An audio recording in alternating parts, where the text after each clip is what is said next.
Welcome back to Just the Facts Horns, y'all. My name is Jimmy, and today we're going to do a good, bad, and ugly of the Texas OU game. And I wanted to do it because it's obviously the biggest game of the year, and many people's eyes the biggest test of the year for the Texas Longhorns, and they did not pass, unfortunately.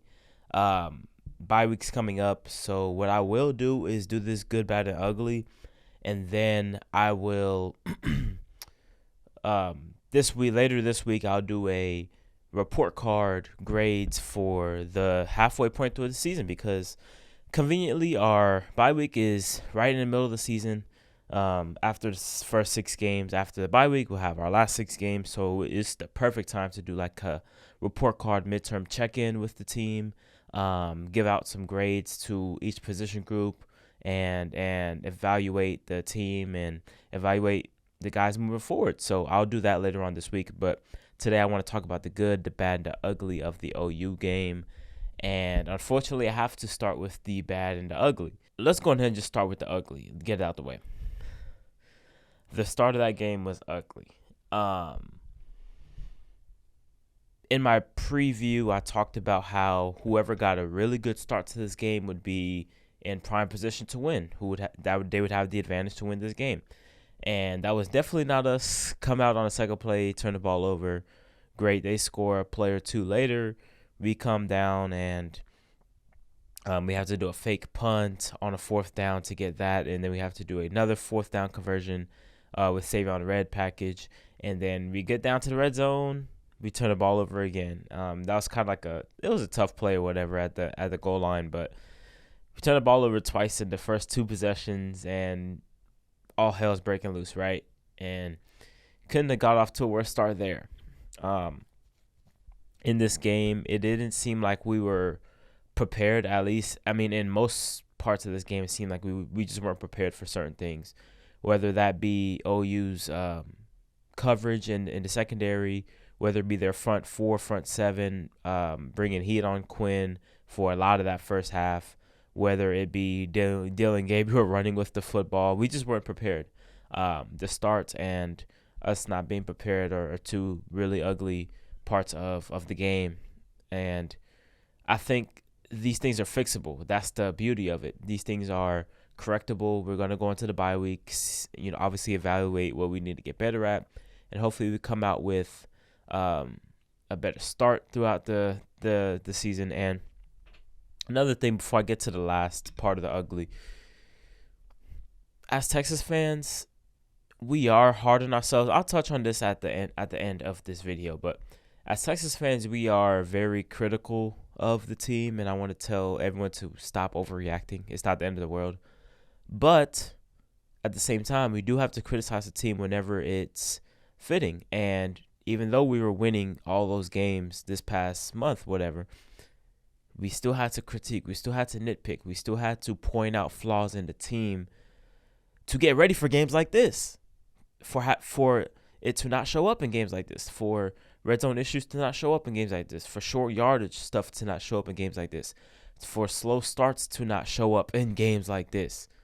We've been talking about those 3 things all year long, and all 3 of those things reared its ugly head in this game. When you're playing a really good team, especially your top rival, these things tend to come out, and it did. We've been talking about that this whole time, and it hasn't been fixable. It hasn't been fixed yet. I think it is fixable, though. But, the start was just really bad, and this is why we critique. This is why we nitpick even in wins. We still have to look at the team and be realistic. Be like, hey, we're still not good at this part. We're still struggling here. How can we fix it? Instead of it always being peaches and cream, because when the peaches and cream aren't in the fridge, what you gonna do? So the last part of the ugly is the 1-yard line, goal line stand of OU. Damn, we can't get a yard. I know we scored a possession later, got the ball back, scored a possession later, but come on. That was so embarrassing. That was kind of the point where I was like, okay, yeah, we're not gonna win this game. Even though we came back, and I'll touch on that in a minute. That just let me know everything I needed to know. Like, we can't get in the end zone running the same plays. We're bringing Sweat and Murphy on, 2 D tackles. and we still can't get in the end zone. That's just a matter of willpower at that point. Yeah, there's some scheme stuff that could have been done differently, but at the end of the day, is one-on-one. You got to push your man. You got to win that matchup with your man. And if you can't, you're going to get the result that we had at the 1 yard line. The play calling on the 4th and goal, I didn't like it. The bad. I promise there is some good in this, guys. So we will get to that in a minute. The bad, the defense, losing contain on Dylan Gabriel runs. Like I said, not being prepared for those runs.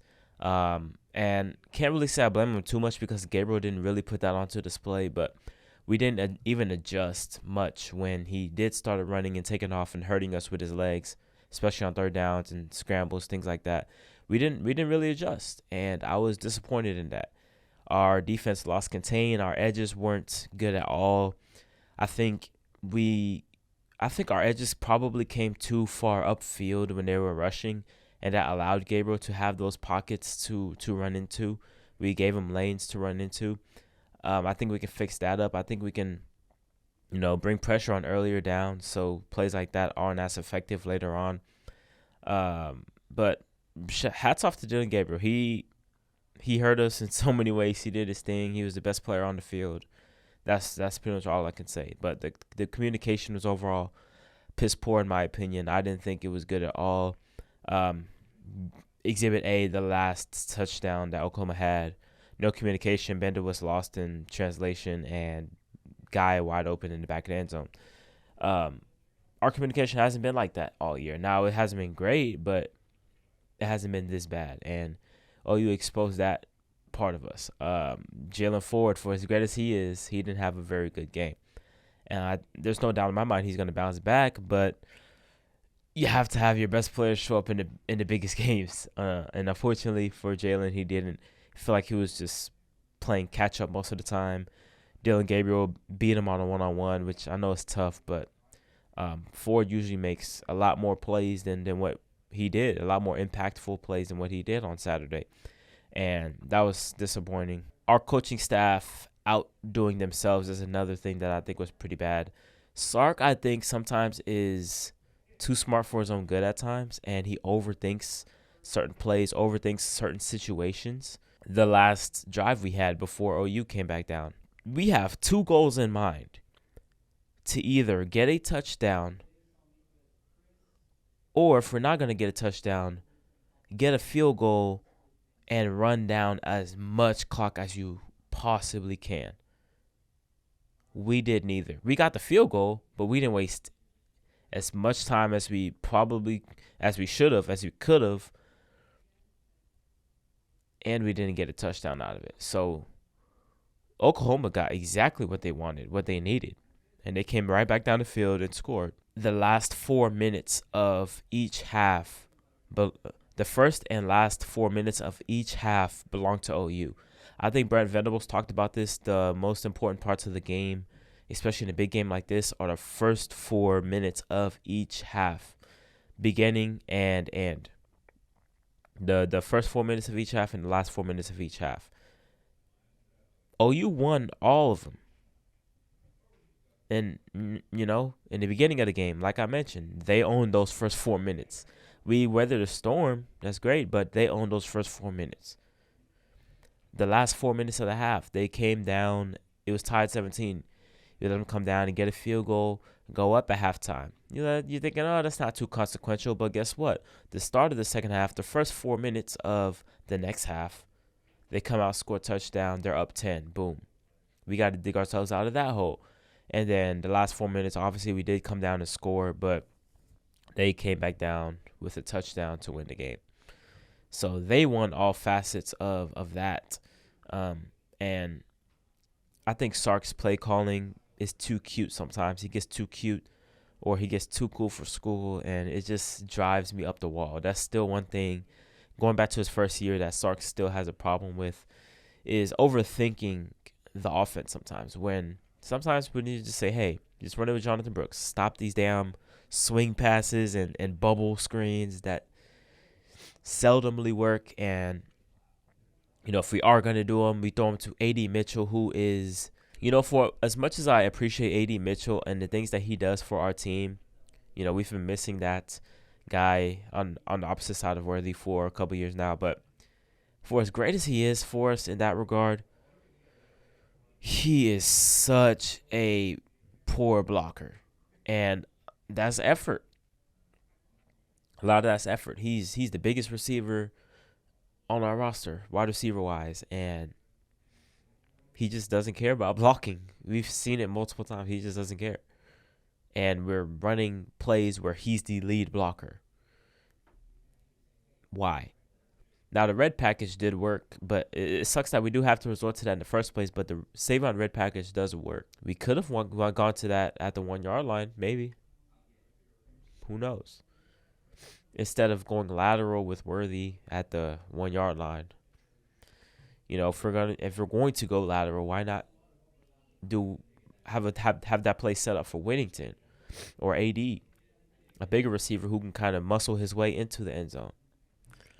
I don't know. It's just things like that just tick me off with Sark sometimes. He outdoes himself sometimes, and it just kind of sucks. But those are the bad, and obviously the injuries. Baxter's not healthy. It's obvious. Jake Majors, major loss. No pun. Well, I guess pun intended a little bit. Jake Majors out. It looks a little bit more serious than we would like it to be. Jalen Catalon, we really missed him out there. Coming down on Dylan Gabriel, he was out after the first half, and then Ryan Watts didn't play, who I think would have helped us out in some regards. So that sucked too. But after saying all of that, there are still a lot of encouraging signs for Texas moving forward. One of them, Jonathan Brooks. I think I've been really high on Jonathan Brooks. He's been I've said this every video now. He's been our best player since the fourth quarter of the Alabama game. He's continued to be our best player. He still is right now. 22 for 129, breaking tackles, making guys miss, just doing his job, receiving out the backfield when he needs to. He just does his job, man. And I think as the season goes along, we're going to have to rely on him more and more. Steve Sarkisian loves Cedric Baxter for whatever reason and wants to commit to him. But he's just not ready right now. His body's not ready. I don't think he's just ready overall. He gets happy feet a little bit too much. Jonathan Brooks just is more buttoned up in a lot of respects. So shout out to Jonathan Brooks. He's going to be a force to be reckoned with. He is going to be a Doak Walker guy. I think he's talked himself into that conversation. Another positive, for as bad as we played, and if I could give that game a grade of how we played overall, a C plus maybe at best. We played a C game, and we had the lead with a minute and a half left. That's how good this team is, and that's how good we can be, to where we play our C game, and we still are in prime position to win the game. Now, a lot of Texas fans don't want to hear that. Most Texas fans don't want to hear that. Win the damn game. But we can't take that away, knowing that we play at a certain floor now.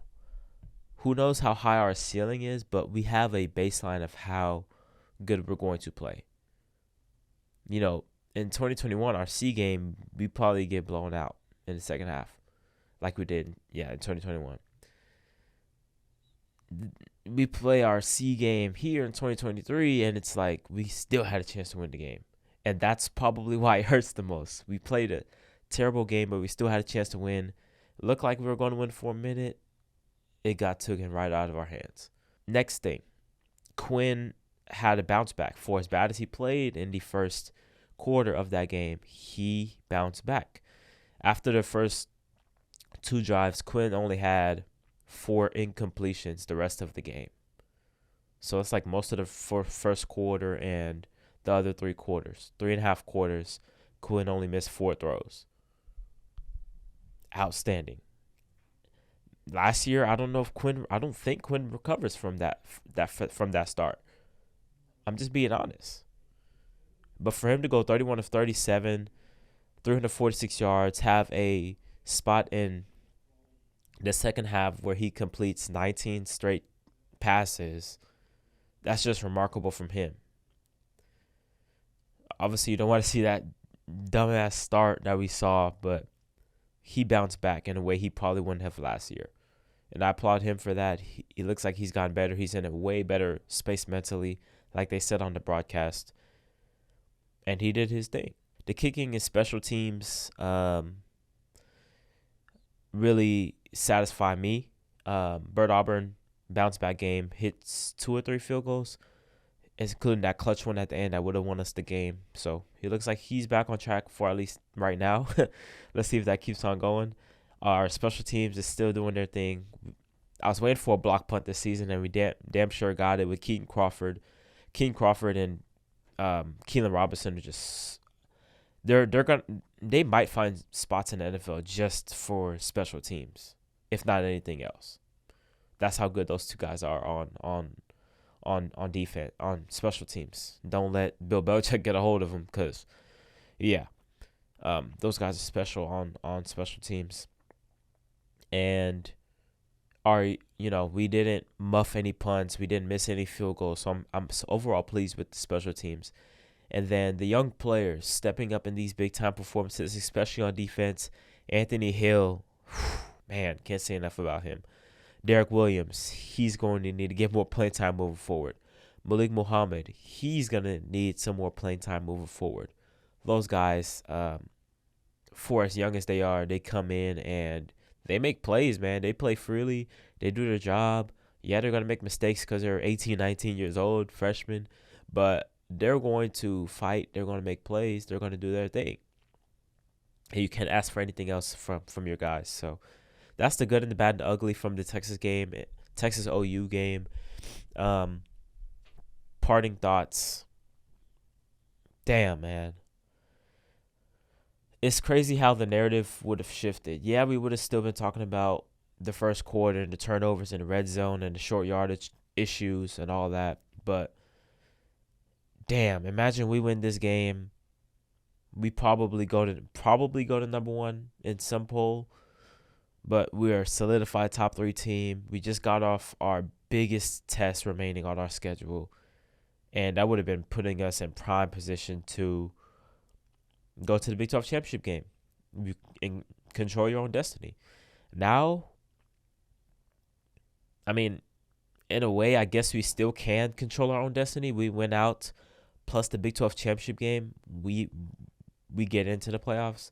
I think a one-loss Big 12 team probably gets into the playoffs, but who knows what's gonna happen if 2 Big 10 East teams are gonna make it or whatnot. But I think if we win out, we still have a chance. But we don't really control our own destiny anymore. Me personally, I don't think so. We need to win out, plus probably some help around the college football world. So OU, they're in a prime position. They went out, they're in.